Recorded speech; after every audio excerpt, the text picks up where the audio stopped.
আসসালামু আলাইকুম, কেমন আছেন সবাই? আশা করি ভালো আছেন। আল্লাহর অশেষ রহমতে আমরাও ভালো আছি। তো সকালবেলায় ভিডিওটা শুরু করে দিলাম। এখানেই তো আমি সকাল সকালই ভ্যান গাড়ি থেকে শাপলা রাখলাম। তো এবারে শাপলা বের হয়েছে, পরে শাপলা খাওয়া হয় নাই, তাই শাপলা রাখলাম। আর সাথে ছিল কলমি শাক।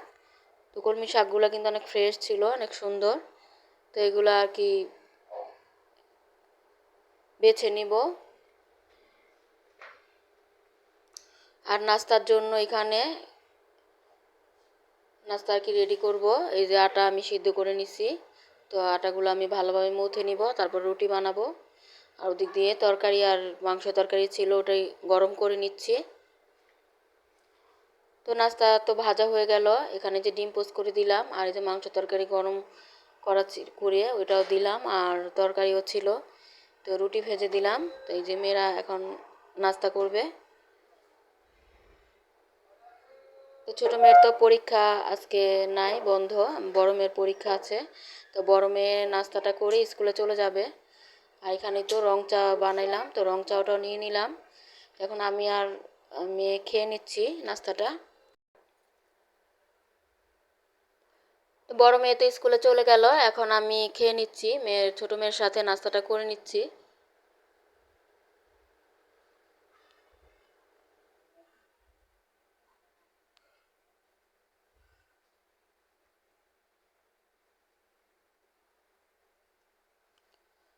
তো নাস্তা খাওয়ার পর কিন্তু এদিক দিয়ে আমি রান্নার ঘরে এসে রান্নার কাজও শুরু করে দিছি। এদিক দিয়ে কিন্তু আমি শাপলা কেটে নিচ্ছি।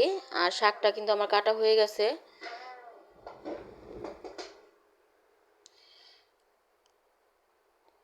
তো শাকটা আমি ধুয়ে এই যে ধুবো। আর এই যে শাপলাটা আর যে ডালটা আমি ধুয়ে নিচ্ছি, ডাল বসাবো। এটা হচ্ছে অ্যাঙ্কার ডাল। তো অ্যাঙ্কার ডালটা আমি প্রেসার কুকারে সিদ্ধ করে তারপর রান্না করব। আর প্লেট বাটি ছিল, ওগুলো ধুয়ে নিলাম। আর এই তো পাবদা মাছ আমি বের করে ভেজে যাওয়ার পর ভালোভাবে ক্লিন করে মশলা মাখিয়ে রাখছি ভাজার জন্য। তো ডালটা বসাই দিলাম।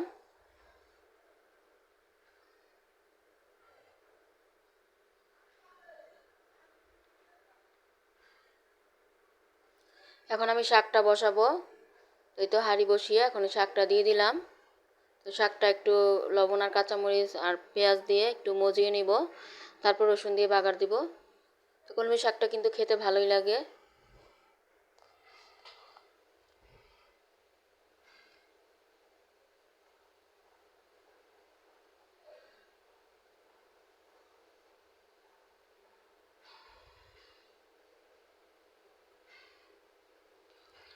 আর এটা হচ্ছে নারিকেল ডিপে ছিল ফ্রোজেন করা। তো আজকে শাপলা দিয়ে নারিকেল দিয়ে রান্না করব, সাথে চিংড়ি মাছও দেওয়া যায়। শাপলাগুলো আমি ভালোভাবে ডোলে ধুয়ে নিচ্ছি, কালো যেটা ওটা বের হয়ে যাবে। তো শাকটা আমার এই তো মজে গেছে। শাকটা এখন বাগার দিয়ে দিব রসুন কুচি আর শুকনো মরিচ দিয়ে।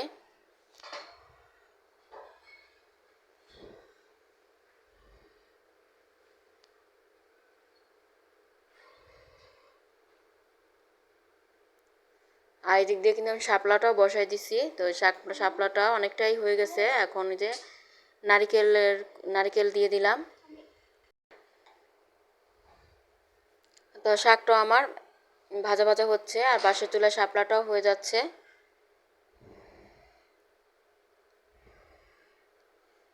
এখন পাবদা মাছটা ভেজে নিচ্ছি।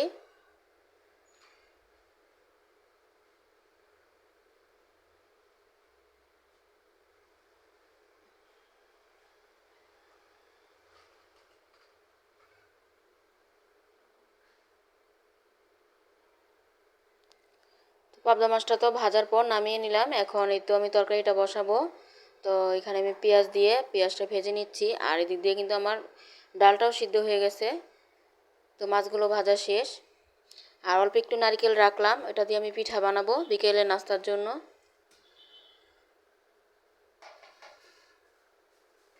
তো পেঁয়াজটা ভেজে নিয়ে আমি এখানে এই হলুদ মরিচের গুঁড়া, ধনিয়া গুঁড়া দিয়ে দিচ্ছি আর আদা রসুনের বাটা দিয়ে মশলাটা ভালোভাবে কষিয়ে নিব।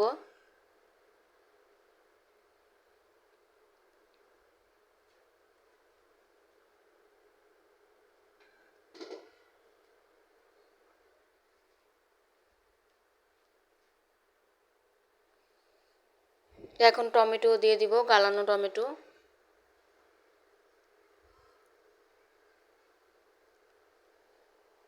এরপরে তো মাছ দিয়ে দিলাম, মশলাটা ভালোভাবে শুকনো শুকনো করে হয়ে যাবার পর, কষানোর পর এখন অল্প একটু পানি দিয়ে দিলাম।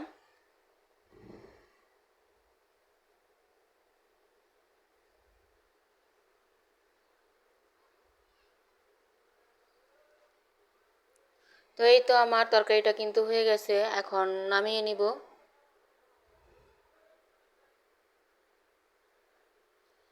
তারপরে এই তো এখন দুপুরের খাবার খেতে বসে গেলাম। দুপুরে রান্না বাড়ার পর আরও বাকি তো অনেক কাজ থাকে, ওগুলো সময় আর ভিডিও করা হয় না। একেবারে গোসল নামা শেষ করে আবার খাওয়ার সময় ভিডিওটা চালু করি। এখানেই তো শাক, শাপলা তরকারি আর পাবদা মাছ ভুনা দিয়ে খেয়ে নিচ্ছি। তো শাকটাও কিন্তু ভালো ছিল আর শাপলাটাও মজাই লাগছে। আর পাবদা মাছ ভুনা, আর পাবদা মাছ তো অনেক মজার মাছ।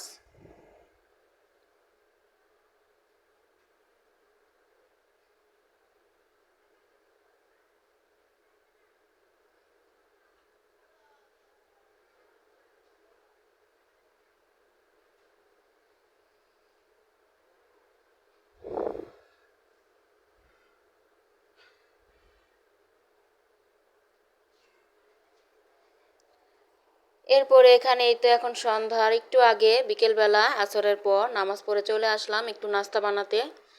এখানে আমি আজকে পিঠা বানাবো। তো কলা আর নারিকেল দিয়ে কলার পিঠা বানাবো।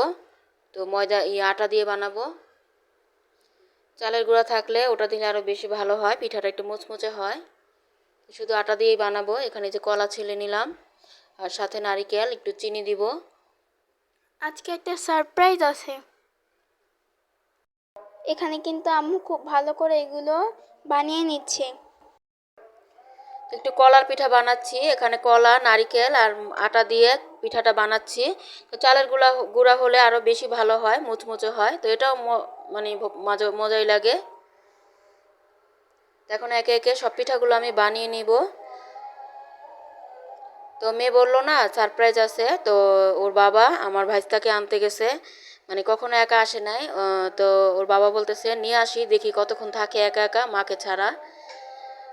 তো ও আবার কলা পিঠাটা অনেক পছন্দ করে, তো ওর জন্যে কয়টা পিঠা বানাচ্ছি। ও তো খাবে 2-3টা, বেশি খাবে না। তারপরও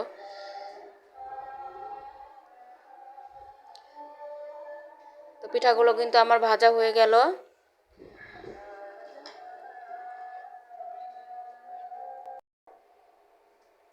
তো পিঠাগুলো বানিয়ে নিলাম আর আমার ভাইস্তাও কিন্তু চলে আসছে, ওকে নিয়ে আসলো। তো ও কিন্তু মাশাল্লাহ ভালোই আমাদের সাথে এই সময় কাটাচ্ছে। তো ওকে নিয়ে 2 ঘন্টা ভালোই সময় কাটালাম। তো এই যে খেলা করতেছে বসে বসে, আবার কলম খাতা নিয়ে লিখতেছে আর একটু একটু করে পিঠা খাচ্ছে। তো ভিডিওটি ভালো লাগলে লাইক কমেন্ট শেয়ার করে দিবেন। আজকের মতো এখানেই বিদায়। আল্লাহ হাফেজ। আসসালামু আলাইকুম।